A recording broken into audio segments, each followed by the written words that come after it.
আসসালামু আলাইকুম প্রিয় দর্শক। দেশে আসা নিশ্চিত হয়ে যাচ্ছে সাবেক প্রধানমন্ত্রী শেখ হাসিনা। আমেরিকা যাওয়ার প্রস্তুতি চলছে ইউনূসের। প্রিয় দর্শক, কি বলছে ভাই?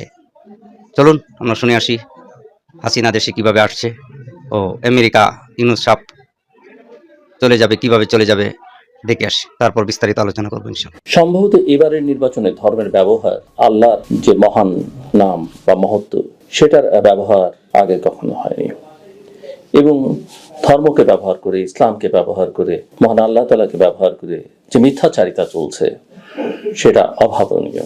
সম্প্রতি একজন জাতীয় নেতার অ্যাকাউন্ট থেকে নারীদের কটূক্তি করে একটা স্ট্যাটাস দেয়া হয়, আপনাদের সবার জানার কথা। এবং পরে যখন প্রতিবাদের ঝড় বইতে শুরু করলো, ওই দলের পক্ষ থেকে, ওই নেতার পক্ষ থেকে বলা হলো যে তার অ্যাকাউন্টটা হ্যাক করা হয়েছিল অল্প কিছুক্ষণের মধ্যে, খুব বেশি সময় না। এটা একটা ডাহা মিথ্যাচারিতা। সবাই জানেন, সবাই বলতে যারা এই বিষয়ে বিশেষজ্ঞ, টেকনিক্যাল নলেজ যাদের আছে, নো হাউ যাদের আছে, সোশ্যাল মিডিয়া সম্পর্কে যাদের ধারণা আছে, তারা জানেন একটা অ্যাকাউন্ট হ্যাক হলে তাকে রিকভার করতে মিনিমাম 8 থেকে 9 ঘন্টা সময় লাগে। মিনিমাম 8 থেকে 9 ঘন্টা। এত দ্রুত কিভাবে অ্যাকাউন্ট হ্যাক হয়, অ্যাকাউন্টটা উদ্ধার হলো, আমার মাথার মধ্যে আসে না। কিন্তু তারা এই বয়ান চালিয়ে যাচ্ছেন। তারা এই বয়ানও এখন হাজির করছেন যে স্বাধীনতার ঘোষণা করেছিলেন কর্নেল ওলি আহমেদ চট্টগ্রাম থেকে। ওই নেতা জামায়াত ইসলামের আমির মিস্টার শফিকুর রহমান কথা বলছেন। অথচ কর্নেল ওলি তার গোটা জীবনভর নিজে বলেছেন কোথায় দাঁড়িয়ে, কখন তৎকালীন মেজর জিয়া স্বাধীনতার ঘোষণা করেছিলেন, কখন তিনি বলেছেন উইল রিভল্ট। মিথ্যাচারিতার, অসততার একটা সীমা থাকা উচিত। এরা নাকি আবার বেহেস্তের টিকিট দেয়। যদিও কর্নেল ওলি একসময় বিএনপি ছেড়েছিলেন, বিএনপির সঙ্গে জামাতের যে জোট, তার প্রতিবাদ করে। জামাত থাকলে তিনি থাকবেন না। এখন সেই কর্নেল ওলি, বীর মুক্তিযোদ্ধা, জামাতের সঙ্গে জোট বেঁধেছেন। অবাক হওয়ার কথা, তাই না? মেজর আখতারুজ্জামান মুক্তিযোদ্ধার একজন বিএনপি করতেন, সারা জীবন বলেছেন, আমার অনুষ্ঠানেই বলেছেন, বিএনপি তাকে কয়েক দফা বহিষ্কার করেছে, বলেছেন আমি তো বিএনপি করি, বিএনপি আমাকে অন না করতে পারে। তিনি এখন জামাত করেন। অবাক হওয়ার কথা নয়। আবার আমরা ধর্মান্তরিত হওয়ার কথা শুনি না, এরা হচ্ছে মতান্তর। স্বয়ং জামায়াত ইসলামের আমিরই কিন্তু মতান্তরিত, আপনারা জানেন কিনা আমি জানি না। মিস্টার শফিকুর রহমান একসময় জাতীয় সমাজতান্ত্রিক দল জাসদের রাজনীতি করতেন। আমি ওই রাজনীতি একসময় করতাম। এখন আমি রাজনীতি করি না, তিনি করেন। তিনি জাসদ থেকে জামায়াত ইসলামী হয়েছেন এবং জামায়াতের সর্বোচ্চ পদে এখন তিনি আসেন। নারীদের নাকি সব সুযোগ সুবিধা অধিকার জামায়াত ইসলামীতে আছে। আমার কিন্তু জামায়াত নিয়ে কোনো কথা বা বিরোধিতার জন্য, বিরোধিতা করবার জন্য আমি এখানে কথা বলছি না। আমি জাস্ট যা হচ্ছে সেটার বর্ণনা। জামাতের কোনো নারী, এই যে এত নারী সদস্য তাদের আছে, একথা ঠিক। নারীদের যে কাঠামো, স্ট্রাকচার, সেখানে তারা আছে। কিন্তু জামাতের কেন্দ্রীয় নেতৃত্বে, জামাতের আমির হওয়া, নায়েবে আমির হওয়া কোনো সুযোগ কোনো নারীর নেই। অথচ অবশ্য জামাত যারা করেন বা জামাতের নেতাদের, কর্মীদের স্ত্রীদের বা সহধর্মিনীদের সে আকাঙ্ক্ষা হয়তো নেই, বা থাকলেও জানবার কোনো সুযোগ নেই। এবং আমার মনে আছে জামায়াত ইসলামীর সাধারণ সম্পাদক, মহাসচিব বা নায়েবে আমির, যে নামেই ডাকা হোক না কেন, আলী হাসান মোহাম্মদ মুজাহিদ, যিনি একসময় সমাজ কল্যাণ মন্ত্রী ছিলেন বিএনপি জামাতের যখন জোট ছিল, এবং পরবর্তীতে তিনি যুদ্ধাপরাধের অপরাধে অভিযুক্ত হয়ে মামলায় দণ্ডিত হয়ে যার মৃত্যুদণ্ড হয়েছে, তার একবার ইন্টারভিউ করবার সুযোগ হয়েছিল। তৃতীয় মাত্রা শুরু দিককার কথা। আমি তাকে এই প্রশ্নগুলো করেছিলাম এবং প্রশ্ন করেছিলাম, এই যে জামাত নারী নেতৃত্বের বিরুদ্ধে বেগম খালেদা জিয়ার সঙ্গে তার নেতৃত্ব মেনে এই যে জোটের রাজনীতি কেমন লাগে? আপনারা ইউটিউবে গেলে দেখতে পাবেন সেই পর্ব। অনেকের কাছে সেটা খুব ইন্টারেস্টিং পর্ব, সম্ভবত 58 নম্বর পর্ব, তৃতীয় মাত্রা। তো এর কোনো সুযোগ নেই।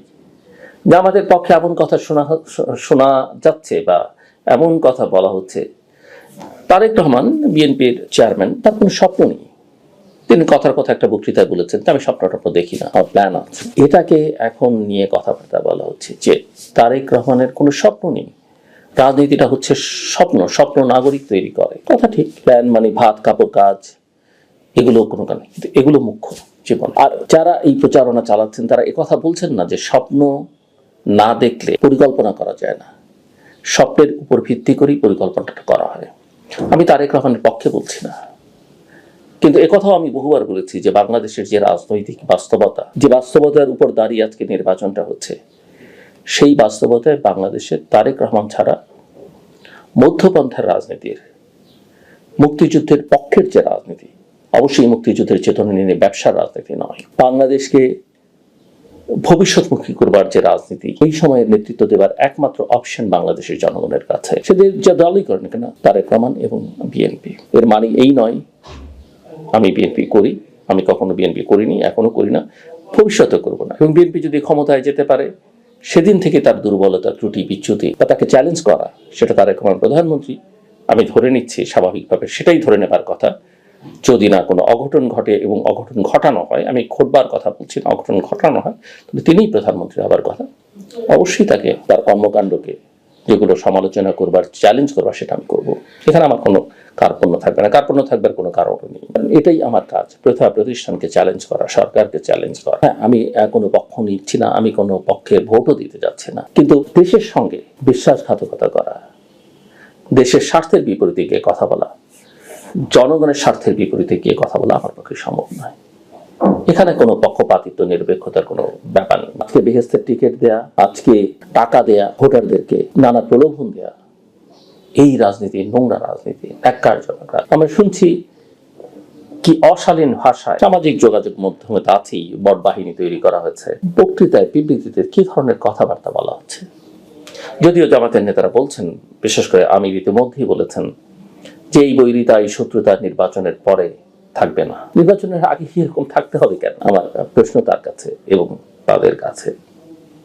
করিডোরে নানা রকমের কথা, নির্বাচনটা যেভাবে এগুচ্ছে তাতে নির্বাচন থেকে যে কেউ সরে যেতে পারে।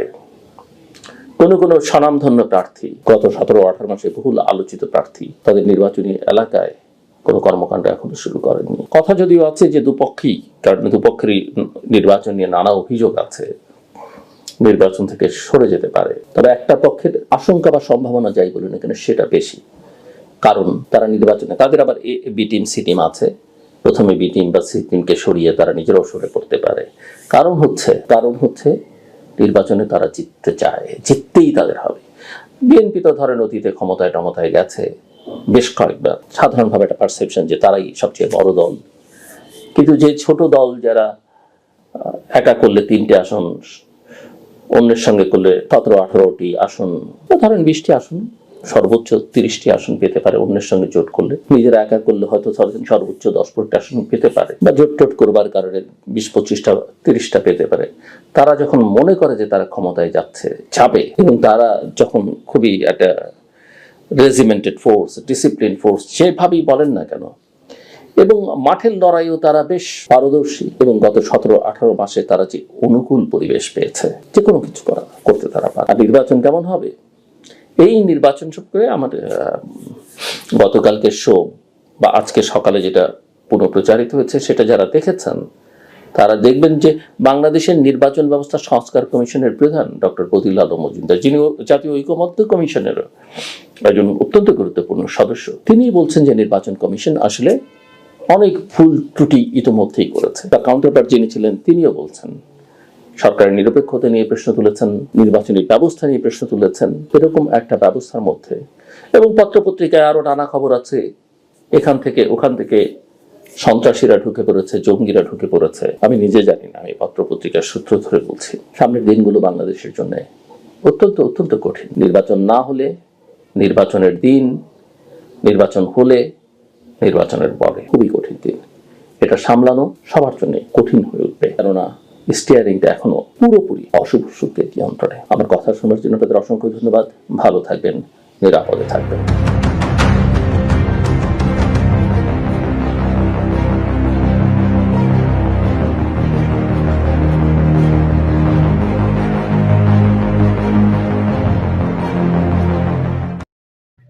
প্রিয় দর্শক, তাহলে কি সত্যি হাসিনা চলে আসবে?